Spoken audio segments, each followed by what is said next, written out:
Wake up, it's Triad Today with Jeffrey Griffin.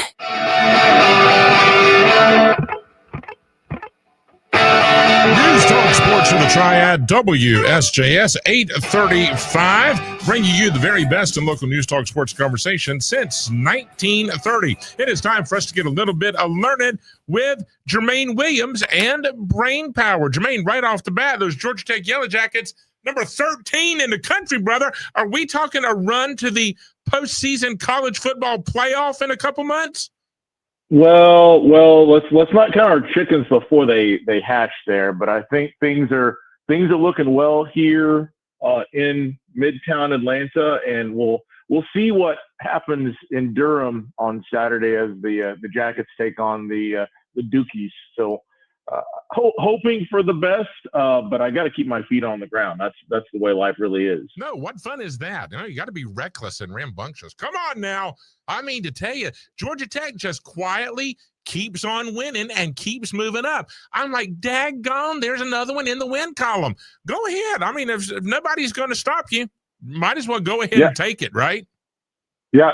The Rec is playing well right now. We're excited. The energy here in Atlanta is. While I've only been here this is my third season, it is unlike anything that I've seen in the 3 years I've been here, and obviously undefeated for the first time since I think 2011. So the energy again in Midtown, the energy in Atlanta is pretty fun to see around the Yellow Jackets. I'm sure. I mean, and football has that. It's just one of those things. I don't really know how to describe it. When the football team does well, the institution, the school, the community feeds off of it, don't they? They absolutely do. They absolutely do. And while I do work for Georgia Tech, I would be remiss if I didn't say I am from Indiana. So the other team that I follow are the Indiana Hoosiers. And so to your point, what Indiana football has been able to do the last 2 years with Coach Signetti has been absolutely unbelievable. And because my Facebook is filled primarily with my friends and family from Indiana. Sure. It is so exciting to see just the absolute excitement that is happening in Southern Indiana and all over the state of Indiana for what's happening in Bloomington and on the football field. Jermaine, go Hoosiers. I was thinking of you Saturday. I really was. And I'll be the first to admit it. I know love lost for Oregon. Ugly uniforms. Are you kidding me? To make my eyes water. I can hardly stand it. It's on the other side of the country. I don't want to know. I'm not for them. I have not. And then I was like, come on now. Jermaine's an Indiana guy. And it's, top 10 here. Was it number 3 and number 7 at the time? And now all of a sudden, Indiana's one of the big dogs on the block. I was like, go ahead. That's all right.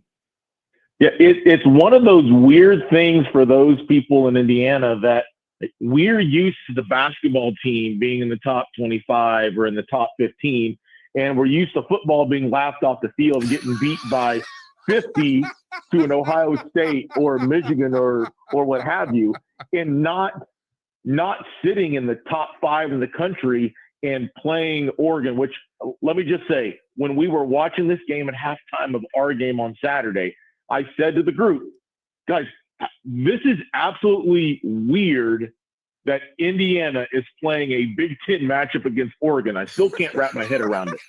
But besides that, the fact that Indiana football is in the top 5 and knocking off teams like that, it is.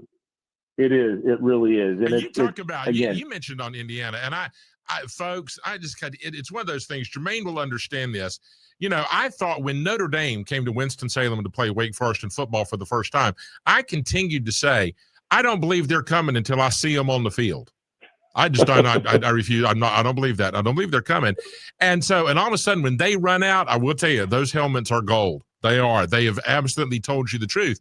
And Jermaine, in all of those years of calling ACC games, one of the most exciting moments for me, not as a journalist, but as a human being, was when Indiana came to town and you see those candy-striped warm-up pants, and all of a sudden, that is the fabled Indiana Hoosiers out there on the floor in those warm-up pants. I mean, Jermaine, it was something deep down inside. As a basketball fan, you had to go, this is a top 10 cool moment. I mean, it really is. So to see the Hoosiers doing well on the gridiron, that's got to be something special. But so go Tech, go Hoosiers. We wish you well. Now let's get on with brain power, Jermaine. Teach us something, will you? Well, we started the month talking about it being, creepy October and Halloween month. So I thought, let's go back across the pond and talk about some facts about Europe's real life vampires. Excuse me? Real life vampires? That's right. Real life vampires. All right. So we're going to start in Bulgaria. Of course we will. All right. Okay. So there are about 100 medieval vampire graves in the great country of Bulgaria. There are not. Are you serious? Yes. So in the early 2000s, archaeologists across Bulgaria unearthed skeletons of people believed to be vampires. Six skeletons were discovered near Dobel. 2 were found near Sozopol, and the other was uncovered in the ruins of Purikon near the Greek border. All right. What set these 13th century skeletons apart? I can already tell. A silver stake through the heart, right? Yeah, that is right. There were rods driven through their chests, pinning them to the ground. Oh my gosh! When people who were considered bad or evil died in medieval Bulgaria, this precaution was taken so they could not rise from the dead at night and feast on the unsuspecting victim. That is some dislike or paranoia. Are you serious? Good gracious. That's right. Come on. The researchers believe that there, again, were about 100 of these vampire graves found in Bulgaria. Thanks, Jermaine. I now have the hibby-jibbies. All right, so I'm not going to Bulgaria. All right, now what? Good gracious. So there were also vampire graves that have been found in Poland. Lovely. Okay. Yeah. While Dracula has forever been linked to vampires in Transylvania. I'm sorry. That's right. I'll stop. I sound more like Count from Sesame Street. One vampire graves. 2. Now stop. Stop it, Jeffrey. All right. I'm sorry. Go ahead. Listen, speaking of Count, there's a little bit of him that is a vampire.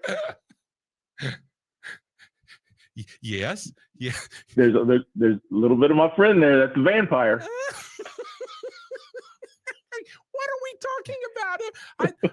I'm so lost. He's in Bulgaria. Now he's on to Poland. They're vampires. Stakes through the heart. I've got the hibby-jibbies.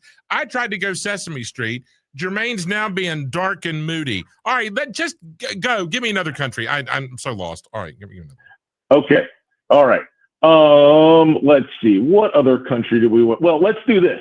Yes. Do you know that Dracula was inspired by a real person? Vlad, yes. Vlad, right? Yeah, that is right. Vlad III, Prince of Wallachia, known as Vlad the Impaler. Yes, that's right.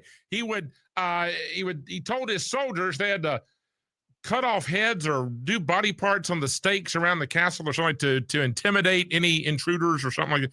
Yeah, he was a great guy. So okay. But yes, I knew that part. Okay. Vlad was a bad man. He's a bad dude. Yeah, I agree. All right. So there are also people living today that will not surprise you, identify as vampires. Oh, come on. Really?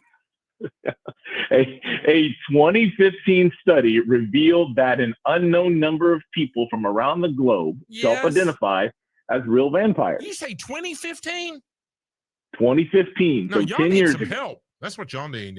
So we need to have an intervention. I have news for you. No.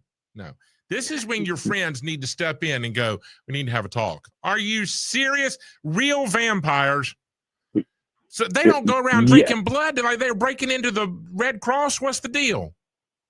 Well, real vampires, in comparison, you're right, believe that they must feed on the willing donor's blood to maintain their own health.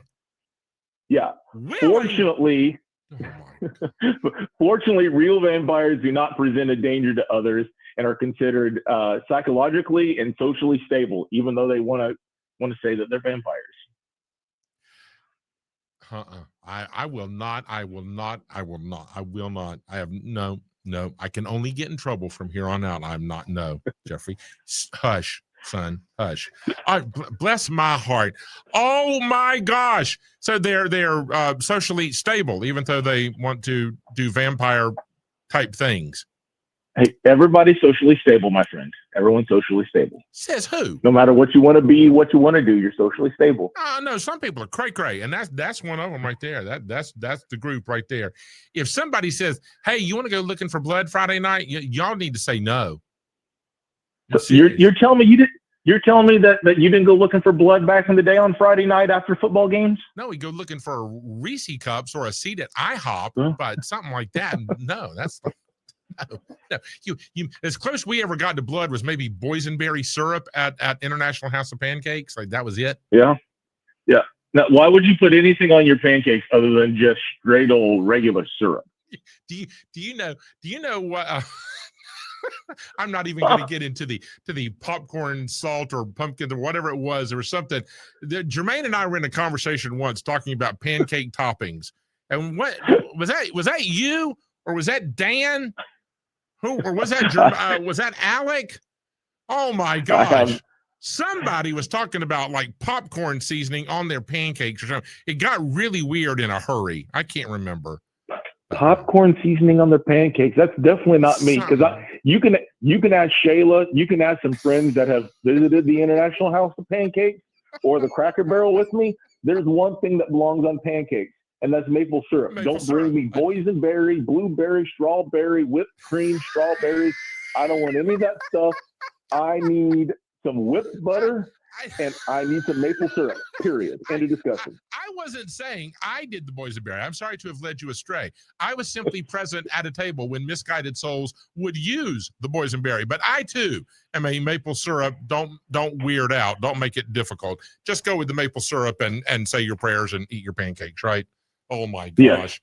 Georgia Tech, Indiana, vampires, Vlad, and pancakes.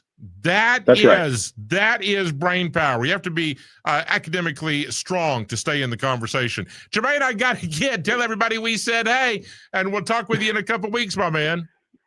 Will do, my friend, and sting them. Sting them. Yes, sting them. Go. All right. Jermaine Williams, everybody, and brain power. We're going to come back and wrap up hour number 2 with Camp Dado on News Talk Sports for the Triad, WSJS.